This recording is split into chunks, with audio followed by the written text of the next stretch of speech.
Hello friends, SRH food சேனலின் அன்பான வணக்கம். ஃப்ரெண்ட்ஸ், இங்கே பாருங்கள், எறா கிரேவி தான் ரெடி பண்ணியிருக்கேன்.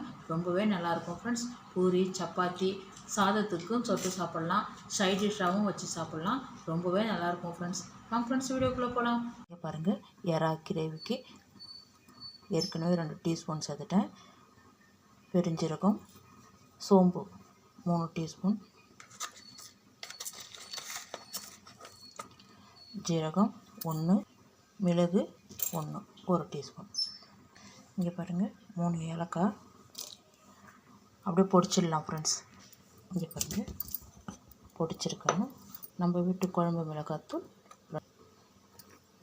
3 டீஸ்பூன் சேர்த்துக்குங்க. எறா எவ்வளோ எடுத்துருக்கோமோ அதுக்கு தகுந்த மாதிரி மிளகாத்தூள் சேர்த்துக்கலாம்.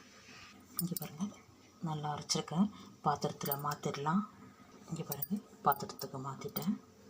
இங்கே பாருங்கள், இந்த மிளகாத்தூள் கூடயே கார மிளகாத்தூள் 1 டீஸ்பூன். இங்கே பாருங்கள், இன்னும் ஒரு அரை டீஸ்பூன். இது கொஞ்சம் கலர் கொடுக்கும், அதுக்காக சேர்த்துருக்கேன். இங்கே பாருங்கள், அரை டீஸ்பூன் மஞ்சத்தூள் அப்படியே இருக்கட்டும். இங்கே பாருங்கள், 3 தக்காளியை நல்லா நைஸாக அரைச்சிடலாம். இங்கே பாருங்கள், அப்படியே சேர்த்துருக்கேன். நல்லா அரைச்சிடலாம். இங்கே பாருங்கள், அரைச்சிட்டேன் ஃப்ரெண்ட்ஸ். இங்கே பாருங்கள், எறா க்ளீன் பண்ணி வாஷ் பண்ணி மஞ்சத்தூள் கல் உப்பு போட்டு நல்லா க்ளீன் பண்ணி வாஷ் பண்ணி எடுத்து வந்திருக்கேன் பாருங்கள். 1/4 டீஸ்பூன் கடுகு உளுத்தம்பருப்பு, குழம்பு கரண்டி அளவுக்கு எண்ணெய் விட்டுருக்கோம் ஃப்ரெண்ட்ஸ். கடுகு உளுத்தம்பருப்பு சேர்த்துருக்கேன். பாருங்கள், கடுகு நல்லா பொரிய ஆரம்பிச்சிட்டு நம்ம கட் பண்ணி வச்சுருக்கோம் 4 வெங்காயம் அப்படியே சேர்த்துங்க. வெங்காயம் பாதி அளவுக்கு வதங்கினா போதும். வெங்காயம் நல்லா வதங்கிருக்கு. கொஞ்சமாக கருவேப்பிலை கொஞ்சமாக இருக்குது, அதனால தான் சேர்த்துருந்தேன். நீங்கள் இன்னும் கொஞ்சம் கூடுதலாக இருந்தால் கூடுதலாக சேர்த்துருங்க. இவ்வளோ தான் இருக்குது கருவேப்பிலை. வெங்காயம் நல்லா வதங்கியிருக்கு. இஞ்சி பூண்டு பேஸ்ட்டு இங்கே பாருங்கள், 1/2 டீஸ்பூன். நம்ம எவ்வளோ எடுத்து வச்சுருக்கோமோ அதுக்கு தகுந்த மாதிரி இஞ்சி பூண்டு பேஸ்ட்டு. இது கொஞ்சம் எறான்றதால கொஞ்சம் கூடுதலாகவே சேர்த்துக்குங்க. இன்னும் ஒரு 3 நிமிஷம் நல்லா வதக்கி விடுங்க. இங்கே பாருங்கள், நல்லா வதங்கியிருக்கு.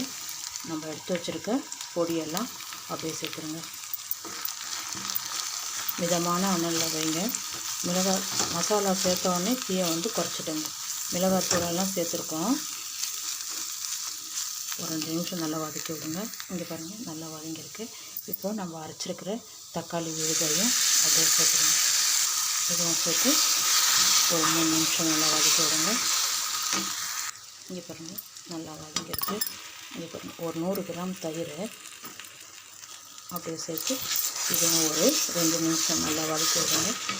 இங்கே பாருங்கள், நல்லா வதக்கி வச்சு இந்த டைமில் நம்ம எடுத்து வச்சுருக்க எறாவையும் அப்படியே சேர்த்துருங்க. எறா எல்லாத்தையும் சேர்த்தாச்சு. நல்லா இந்த மசாலா கூட நல்லா வதங்கட்டும். ஒரு 5 நிமிஷம் நல்லா வதக்கி விடுங்க. இங்கே பாருங்கள், நல்லா எண்ணெய் பிரிஞ்சு வந்திருக்கு பாருங்கள். மசாலா விட்டு இந்த மாதிரி நல்லா செவக்க மசாலா வதக்கினா எல்லாமே டேஸ்ட்டாக இருக்கும். இங்கே பாருங்கள், ஜாரில் இருக்க கொஞ்சமாக தண்ணி இதை ஃபஸ்ட்டு நல்லா கலந்து விடுங்க. இங்கே பாருங்கள், ஒரு அரை டம்ளர் தண்ணி விட்டுருக்கேன். ரொம்ப அதிகமாக வேண்டாம், எறா சீக்கிரம் வெந்துடும். இந்த எறா கிரேவிக்கு தகுந்த மாதிரி கல் உப்பு சேர்த்துருக்கேன். நல்லா கலந்து விடுங்க. நல்லா திக்காக வைக்கிறேன். அப்படியே தொக்கு மாதிரி ரெடி பண்ணிக்கலாம். தண்ணி அதிகமாக வேண்டாம்.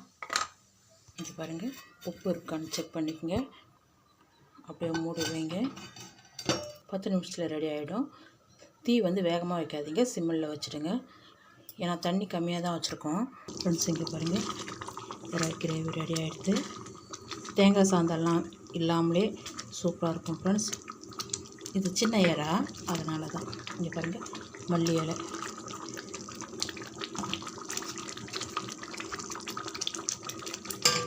நல்லா கலந்து விடுங்க. இங்கே பாருங்கள், சூப்பராக எறா கிரேவி ரெடியாக இருக்குது. ரொம்ப நல்லாவே இருக்கும் ஃப்ரெண்ட்ஸ் சாப்பிட்றதுக்கு. வாங்க ஃப்ரெண்ட்ஸ், சாப்பிட போகலாம். நம்ம சைட் டிஷ்ஷாக வச்சுக்கலாம், வெறும் ஒயிட் ரைஸ்லேயும் சேர்த்து சாப்பிட்லாம். இங்கே பாருங்கள்.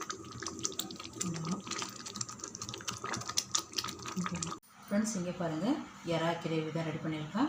ரொம்பவே நல்லாயிருக்கும் ஃப்ரெண்ட்ஸ். இந்த வீடியோ பிடிச்சிருந்தா லைக் பண்ணுங்கள், ஷேர் பண்ணுங்கள், கமெண்ட் பண்ணுங்கள், மறக்காம நம்ம சேனலுக்கு சப்ஸ்கிரைப் பண்ணுங்கள். அப்படியே பக்கத்தில் இருக்க பெல் ஐக்கான் கிளிக் பண்ணிடுங்க. Thank you friends.